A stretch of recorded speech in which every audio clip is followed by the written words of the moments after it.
Hello à tous, c'est Louisa, vous regardez Midi Expert, le visio live où des experts te donnent leurs conseils pour que tu puisses réussir ton insertion professionnelle. Aujourd'hui, je reçois Agnès Lefebvre qui est responsable des ressources humaines au sein du Crédit Mutuel Nord-Europe et qui va nous parler des nouvelles compétences attendues pour travailler dans le secteur bancaire. Bonjour Agnès, Bonjour Louisa. comment vas-tu? Très bien. Alors Agnès, tu le sais, aujourd'hui tu vas répondre aux questions des étudiants et jeunes diplômés, questions que nous avons reçues en amont de cette émission. Nous en avons reçu beaucoup, c'est pour ça que nous avons regroupé les plus redondantes pour que tu puisses y répondre aujourd'hui. Mais plus précisément, tu vas nous dire comment trouver un stage dans le secteur bancaire, convaincre un recruteur quand on n'a pas beaucoup d'expérience dans le domaine, mais aussi comment développer les compétences requises pour travailler au sein du secteur bancaire. Mais avant cela, chez vous, sachez que si vous voulez retrouver davantage de tutos, conseils, vidéos sur votre insertion ou orientation professionnelle, ou en apprendre simplement davantage sur les métiers et les offres disponibles, eh bien, vous pouvez aller sur notre site jobteaser.com, vous abonner à notre page YouTube ou nous suivre sur notre Insta en tapant jobteaser_fr. Agnès, avant de répondre aux questions des étudiants, est-ce que tu peux nous parler de tes formations, de tes études ou encore de ton parcours au sein du Crédit Mutuel? Oui, donc moi je suis lilloise d'origine, donc j'ai eu la chance de faire mes études sur l'île. Je suis diplômée d'un master en sciences sociales appliquées à la gestion que j'ai réalisé à l'IAE de Lille. Ensuite, avant d'intégrer l'univers de la banque, j'ai travaillé pendant une quinzaine d'années dans une grande entreprise de vente à distance dans le Nord. Et il y a 8 ans à peu près, j'ai rejoint le Crédit Mutuel. Au Crédit Mutuel, j'ai fait quelques années dans le réseau en tant que responsable ressources humaines sur le réseau, c'est-à-dire le réseau des agences. Et depuis le mois de janvier, je suis affectée maintenant à des secteurs du siège, donc toujours responsable ressources humaines, mais pour des directions du siège. Merci Agnès. Alors maintenant, je te propose qu'on réponde aux questions des étudiants. Parmi toutes les questions qu'on a reçues, une des plus redondantes était quelles sont les compétences que l'on doit mettre en avant lorsque l'on postule pour le Crédit Mutuel, secteur bancaire en général? Bien sûr. Donc ça, c'est plutôt les soft skills, les compétences humaines. Alors selon toi, quelles sont les plus importantes? Alors, quel que soit le domaine d'activité en banque, puisqu'il y a différents métiers, ce qu'on recherche surtout, c'est des compétences d'adaptabilité et d'agilité. Pourquoi? Parce que les métiers évoluent. On recherche aussi de la curiosité, une vraie appétence pour le digital, on va retrouver dans tous les métiers, que ce soit sur les métiers support ou ceux de la relation client, en agence ou à distance. Et les candidats, enfin, ils peuvent aussi mettre en avant leur créativité, ça c'est important, parce qu'on est dans un secteur concurrentiel et qui est amené à se réinventer en permanence. Et ce que tu me disais quand on s'est appelé pour préparer cette émission, c'est qu'il faut vraiment faire le distinguo entre les métiers contact client finalement et les postes au siège et les métiers support. Oui, il y a le contact client différent, puisque là, on sera plutôt sur un client interne, mais ça revient même, dans la notion de service, c'est la même. Tu parlais du digital, on reviendra après sur les soft skills parce qu'évidemment, il y avait des hard skills, il y avait une question là-dessus. Comment est-ce que vous aidez les collaborateurs à développer leurs soft skills? Alors, en interne, on a pas mal de formations qui sont proposées tout au long de la carrière en fait, des collaborateurs. Ces formations elles peuvent aborder différents thèmes, par exemple la communication, la prise de parole en public. Ça, c'est important parce que c'est vrai que parfois, en agence, ils peuvent animer des assemblées générales. C'est pas forcément inné. On aborde aussi le management des ressources transverses, puisque c'est quelque chose qui est de plus en plus nécessaire dans le cadre des projets, l'animation de projets en fait, à travers différents services. On peut aussi aborder la transmission de compétences et l'utilisation au service du collectif. Et tu me disais, il faut vraiment dire au collaborateur que le collaborateur doit être acteur de son parcours. C'est ça? Oui, ça c'est important. C'est aussi à lui parfois de se manifester et pour ça il y a des entretiens qui existent tous les ans. Le collaborateur peut aussi solliciter son manager pour exprimer un besoin de formation dans tel ou tel domaine. Et tout à l'heure, tu parlais du digital, tu disais que c'était important d'avoir des compétences sur les hard skills. Et donc, justement, parmi les questions, il y avait quelles sont les compétences numériques attendues, les compétences techniques et les compétences de demain dans le secteur bancaire? Alors, bien évidemment, des compétences digitales sont attendues et là aussi pour la plupart des métiers. Pourquoi? Principalement pour garantir la fluidité dans l'utilisation des outils et puis pour faciliter l'expérience client omnicanal. Ce qui est attendu aussi, ça va être le sens du service client. On l'a évoqué tout à l'heure, mais c'est indispensable qu'il soit interne ou externe. Et enfin, l'agilité. Sur les métiers de la relation client, puisque c'est un secteur où là, les opportunités sont nombreuses, on recrute beaucoup, ce sont les techniques d'assurance et les techniques bancaires qui vont être recherchées. Et puis aussi, bien sûr, l'aisance commerciale, qui va être un point important. Et enfin, là, de la même façon, sur tous les secteurs, on va rechercher aussi l'esprit d'équipe, puisqu'on est beaucoup dans une optique de performance collective. Et ce qu'on recherche avant tout dans les candidats, c'est des candidats qui partagent la culture d'entreprise, qui est une culture bienveillante et exigeante. Et quand tu parles d'expérience omnicanal, ça veut dire qu'il faut être capable de pouvoir jongler avec les différents outils, c'est ça, pour offrir une expérience en fait optimale au Tout à client, fait. Tout c'est à ça? fait. On propose aux clients d'utiliser différents outils. Forcément, en face, il faut que le conseiller, quel que soit l'interlocuteur auquel s'adresse le client, il ait la même facilité et la même aisance avec l'ensemble des outils. Alors parfois pour répondre à ces questions, et puis parfois pour l'aider aussi, aider le client dans l'utilisation des outils. Alors juste avant, Agnès, tu parlais de compétences notamment dans le domaine digital. Il y a des questions là-dessus en termes de hard skills. Quelles sont les compétences numériques attendues, les compétences techniques et les compétences de demain?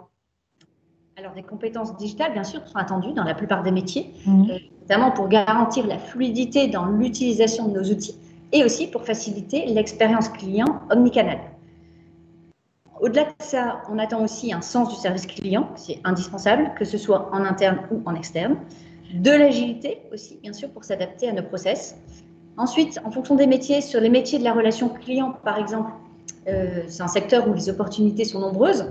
On va plutôt attendre des connaissances sur les techniques bancaires, les techniques d'assurance. C'est ça qui va être recherché. Et puis, bien entendu, une certaine aisance commerciale pour faciliter la relation client. Et est-ce que l'esprit d'équipe est important? Oui, bien sûr. Alors ça, c'est quelque chose qu'on va retrouver dans toute l'entreprise et notamment pour réussir la performance collective. On va rechercher avant tout des candidats qui partagent la culture d'entreprise, qui est une culture bienveillante et exigeante. Et quand tu parles d'expérience omnicanal, c'est le fait de pouvoir accompagner les clients et de pouvoir jongler avec différents outils pour offrir une expérience optimale, c'est ça? Tout à fait, c'est important. Alors, les clients ont à leur disposition différents outils pour contacter leur banque et pour demander des renseignements, mais c'est important que les conseillers aient la même aisance sur ces outils, d'une part pour pouvoir répondre aux clients, et puis parfois aussi pour les aider à se les approprier, ces outils, et les inviter à utiliser justement les outils numériques en complément des conseils qu'ils peuvent leur donner à titre individuel. Est-ce que tu peux aussi nous dire quelles sont les compétences attendues sur les services support? Bien sûr. Donc là, les attentes, elles vont plutôt porter sur des expertises techniques qui vont être spécifiques au poste. Si je prends un exemple, pour les métiers de la data, on va rechercher des compétences en data science, en informatique et en digital. Dans certains métiers, on va aussi rechercher des compétences en matière de gestion de projet. Ce sera un vrai atout, notamment pour accompagner tout ce qui est évolution de nos organisations. Alors Agnès, tu le sais, tu es là pour répondre aux questions des étudiants et des jeunes diplômés. La prochaine question ne va donc pas t'étonner. Comment trouver un stage dans le secteur bancaire en vue du contexte actuel? Alors, en ce qui concerne le Crédit Mutuel, on continue de recruter et des stagiaires et des alternants. Toutes les annonces, elles sont disponibles sur notre site, elles sont consultables sur le site. On continue également à participer à des salons étudiants. Alors, ces salons, ils ont changé un peu de format cette année. Il y a des forums organisés par les écoles. La plupart se font les job dating par webinar ou par Skype. Pas plus tard que la semaine dernière, on a participé par exemple au forum virtuel de l'École supérieure de la banque à Lille. Et tu peux juste nous dire comment ça se passe? Tu me disais que c'est des job dating, c'est ça? Oui, c'est l'équivalent d'un job dating. Alors, au lieu de se rendre dans un forum, soit dans l'école, ou soit des fois, il y a des job dating qui étaient organisés, par exemple, dans des cinémas. Là, ça se fait par Skype. Donc, il y a des rendez-vous qui sont programmés à l'avance. Les étudiants peuvent s'inscrire. Nous, on donne nos disponibilités. Et puis, on mène les entretiens par Skype. On a accès au CV du candidat. On a accès à la lettre de motivation. Et puis, alors, le format job dating, ça permet de faire des rendez-vous courts, un premier échange, déjà de voir si le besoin du candidat, et ça répond aux besoins de l'entreprise. Et puis, bien sûr, par la suite, s'il y a des candidats où ça match, je dirais, par rapport à leurs compétences et à ce que recherche l'entreprise, ultérieurement, il y a un entretien plus approfondi qui sera programmé. Ok. On continue sur les questions. Comment convaincre un recruteur quand on n'a pas beaucoup d'expérience? Sans doute que les étudiants n'ont pas 10 ans d'expérience derrière eux, sauf en cas de reconversion. Mais il y a d'autres choses qui sont importantes, qui peuvent être démontrées en entretien. Ça va être la curiosité et l'envie d'apprendre, ça c'est important. Les capacités d'adaptation aussi. L'envie de travailler en équipe, ça c'est des choses qui se ressentent très vite. Une connaissance de l'entreprise aussi, ça c'est pas neutre. On peut ne pas avoir d'expérience, mais démontrer un entretien, qu'on s'est renseigné, qu'on est allé voir par exemple le site de l'entreprise, qu'on a regardé un petit peu les produits, son marché, ça va être des éléments déterminants au moment de l'entretien. Donc se renseigner, comme tu disais, sur le site, les réseaux sociaux, l'actualité, ça peut être intéressant. Et je me souviens, tu me disais au téléphone aussi, ils peuvent et presque ils doivent mettre en avant leur expérience associative dans des BDE, dans les bureaux des élèves, au sein de leur lettre de motivation ou même durant l'échange. Bien sûr, tout est pris en compte. Il n'y a pas uniquement l'expérience professionnelle, ce n'est pas le seul élément différenciant. Alors déjà, en savoir-être, il y a l'attitude et la motivation, ça va être des éléments primordiaux. Et puis ensuite, toutes les compétences qui ont pu être développées effectivement dans des cadres associatifs, ça peut être des activités sportives, culturelles ou les BDE, comme tu l'as évoqué tout à l'heure. Tout à fait. On continue avec les questions. Sur les qualités, toujours, quelles sont les qualités que vous jugez nécessaires pour réussir à vous rejoindre, à rejoindre l'équipe en tant que stagiaire? Et l'expérience dans le domaine bancaire, est-ce une nécessité? Alors, c'est un petit peu comme pour l'expérience, on sait que ce n'est pas systématique. Il y en a qui démarrent, il faut bien avoir une première chance. Ce qui est important, la culture bancaire, ça peut s'acquérir ça pendant le stage. Après, ce qui va aussi faire la différence, comme évoqué tout à l'heure, ça va être la curiosité, l'envie d'apprendre, qui va faciliter l'intégration d'étudiants. Et puis, on attend aussi de la proactivité. On évoque toujours quand on fait les bilans avec les stagiaires ou les alternants, c'est un peu du donnant-donnant, c'est-à-dire que nous, on a un rôle en tant que formation. Maintenant, le jeune qui intègre l'entreprise, on attend aussi sa contribution, son regard. On leur demande aussi des rapports d'étonnement, c'est intéressant dans les services où ils peuvent passer. Et donc, c'est intéressant d'avoir aussi cet échange. Et lui peut apporter ce qu'il voit aussi en cours, ce qu'il voit dans sa formation. Et du coup, ça fait un échange gagnant-gagnant, à la fois pour les tuteurs et pour le jeune. Et tu me disais aussi, faut que le candidat puisse s'imbiber de la culture et quand il va candidater pour un job, il peut commencer à l'accueil, mais il peut aussi évoluer. Bien sûr, tout à fait. Il y a des parcours qui sont prévus au sein de l'entreprise. Des immersions, on peut être dans un service et puis solliciter une immersion dans un autre service. Ça, c'est tout à fait possible. Et puis enfin, ce qui est aussi important, c'est que le candidat se renseigne, on l'évoquait tout à l'heure, mais au-delà de l'entreprise, aussi sur les produits. Ça fait une longueur d'avance. À démarrer, d'aller décortiquer un petit peu, tout est accessible sur le site. Quelque part, c'est l'avantage. Donc aujourd'hui, il a une multitude d'informations à sa disposition, donc il peut déjà préparer sa venue et puis se renseigner un petit peu en amont. Plus d'excuses finalement. Tout est à portée de main, il peut se renseigner très largement avant l'entretien. Oui, tout à fait. Alors, il y avait une autre question, Agnès, sur la vision finance verte. Je vais te la lire. Est-ce qu'une vision finance verte est un atout pour les postes qui seront à pourvoir dans quelques années?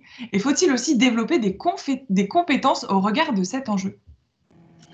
Alors, bien sûr, la finance verte, c'était quelque chose d'important. On sait que c'est quelque chose qui est demandé. Du point de vue des étudiants, je ne suis pas surprise de la question. C'est aussi demandé du point de vue des clients et puis de sociétaires. Au Crédit Mutuel, ça se traduit de différentes façons. On a des engagements par rapport à ça. Par exemple, on s'est engagé à arrêter le financement des centrales thermiques. On arrête le financement de l'exploitation minière du charbon. Toutes les activités qui sont liées à la production de pétrole ou de schiste, tout ça, on arrête, ça fait partie de nos accords. Et puis, en parallèle, on va accompagner et on se fait fort d'accompagner nos clients dans tous les projets de transition énergétique. Ça peut être l'installation d'une unité de méthanisation, l'installation d'éoliens. Ça, c'est des projets que le Crédit Mutuel peut financer. Et tu disais, et donc à travers votre politique RSE, finalement ambitieuse, c'est votre fondation. Bien sûr, et en complément, on a aussi une fondation et une politique RSE avec différents projets dans cet esprit de finance verte. Et ça peut valoriser une candidature finalement de s'intéresser à vos engagements à la finance verte lors de l'entretien. Ça peut faire la différence d'un candidat à un autre. Et puis encore une fois, ça aura montré la curiosité et puis l'intérêt du candidat pour l'entreprise et puis pour sa politique. On continue avec les conseils. Je prends les autres questions. Comment développer les compétences requises pour travailler au sein du secteur bancaire? Avez-vous des formations, des événements, des MOOC à nous recommander? Ça, c'est une question d'un étudiant. D'accord. Alors oui, au-delà des formations universitaires, on a des formations internes qui sont prévues avec des parcours de formation sur des métiers. Il faut savoir qu'au Crédit Mutuel, l'engagement, le budget formation, il est de plus de 6,5%, donc on est bien au-delà de nos obligations légales et on investit énormément dans la formation. Ensuite, sur les formations universitaires en elles-mêmes, il y a beaucoup d'universités, notamment sur la région lilloise, par rapport au secteur de la métropole et pour les autres secteurs aussi, qui dispensent des formations de qualité dans le domaine bancaire, telles que les plus courantes, ça va être le master banque finance ou master sur la finance de marché, sur le poste de chargé d'affaires professionnelles, des licences banques aussi, qui sont là, on va les retrouver dans plusieurs universités. Sur les MOOC, il y en a plusieurs qui existent. Au Crédit Mutuel, on a proposé même à des collaborateurs en interne de participer au MOOC Culture bancaire. C'est un des plus connus parce qu'il a été développé par l'École supérieure de la banque. Donc ça donne un bon aperçu en fait des différentes composantes du métier, des enjeux de la banque. Et de ce Voilà. qui attendent les candidats sur le marché. Oui, oui, oui. Et il y a des événements aussi? Oui, tout à fait. Alors, par exemple, le World Forum, tous les ans, qui est organisé à Lille et qui permet de renforcer sa culture bancaire tout en se tenant informé en fait, des évolutions dans le secteur d'activité. Ça, c'était pour tes conseils. Et une autre question qui dit, recommandez-vous de reprendre des études en relation avec le domaine bancaire durant cette période pour se perfectionner ou attendre la reprise des recrutements? Qu'est-ce que tu penses de cette question? Pourquoi pas? Pourquoi pas? Ça peut permettre de compléter une formation initiale et apporter un savoir-faire supplémentaire. Et puis, il est aussi possible de développer d'autres types d'expériences. On voit parfois des jeunes qui mixent un double cursus. Voilà, comme ça, pendant ce temps-là, ils étoffent un petit peu leurs compétences et leur savoir. Voire même des spécialités. On prend la dernière question, Agnès. Quelle est la valeur ajoutée de la politique RH du Crédit Mutuel? Alors, je pense que ce qu'on peut mettre en avant, c'est notre politique d'alternance et de formation qui est importante. On a évoqué tout à l'heure le budget qui est investi dans la formation. Pour vous donner un exemple, on a été classé il n'y a pas longtemps par le classement Capital parmi les meilleurs employeurs de la catégorie banque et services financiers. C'est le Crédit Mutuel qui est arrivé à la première place. C'est une belle reconnaissance et qui nous conforte dans le développement de nos politiques RH et sociales de qualité et puis qui nous permet de poursuivre, de développer ce type de politique, notamment de travailler sur des sujets tels que l'égalité homme-femme, la politique handicap, etc. Agnès, en tant que responsable des ressources humaines, ce sera ma dernière question. Quel conseil as-tu envie de donner à ces étudiants, ces jeunes diplômés qui en ce moment recherchent un travail, un stage ou une alternance et pour qui ça peut être plus compliqué, même si vous continuez de recruter au sein du Crédit Mutuel? Quels seraient tes conseils? Je veux dire, osez, soyez curieux, renseignez-vous. Alors, j'ai parlé du site aussi, mais ça peut être son propre conseiller, se renseigner en agence, poser des questions. Et puis, voilà, être à l'affût, puisque je reviens sur le site, mais c'est vrai que les annonces, elles sont toutes diffusées sur le site. Alors, le site du Crédit Mutuel, mais aussi parfois via les écoles, puisque les écoles, elles ont aussi des partenariats avec les entreprises. Et donc, on travaille aussi régulièrement avec elles, donc il ne faut pas hésiter à jeter à l'eau. Merci beaucoup Agnès de nous avoir partagé tes conseils pour faire la différence sur le marché du secteur bancaire. Chez vous, une fois de plus, si vous voulez retrouver davantage d'informations sur votre orientation ou insertion professionnelle, vous pouvez aller sur notre site jobteaser.com, sur notre page YouTube ou Instagram. Et n'hésitez pas à aller aussi sur le site carrière du Crédit Mutuel où il y aura toutes les offres. Agnès, encore un grand merci. Et chez vous, Merci à vous. et chez vous, comme d'habitude, je vous donne rendez-vous très vite pour un nouvel épisode de Midi Expert.